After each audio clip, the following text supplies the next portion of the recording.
பெண்களுக்கு இதுல மிகப்பெரிய எதிர்காலம் இருக்குன்னு நான் திரும்பி திரும்பி எப்பவுமே சொல்லிக்கிட்டே இருப்பேன். பார்க்கும்போதே தெரியுது பாருங்க. இந்த ப்ரொபோர்ஷனை பார்க்கும்பொழுதே தெரியுது. நம்ம பசங்க தான். அவங்க என்ன மாதிரி தான் இருப்பாங்க. ஆனா உத்வேகம் எங்க ஜாஸ்தியா இருக்குன்னு எல்லா கூட்டத்திலையும் நான் போய் பார்த்துக்கிட்டே தான் இருக்கேன். இவர்களுக்கான எதிர்காலம் ரொம்ப பெருசா இருக்கு.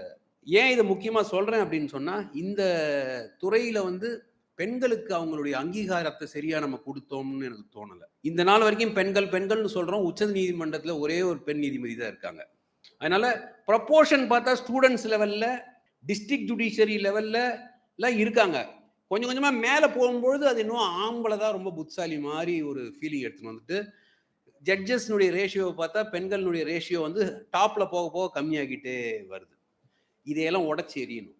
இது எல்லாத்தையும் தூள் தூளாக்கணும். எல்லா இடங்கள்லயும் பெண்கள் வரணும். என்னை பொறுத்த வரைக்கும் நீதித்துறையில 50% விமன் இருக்கணும். 50% விமன் இருக்கணும்.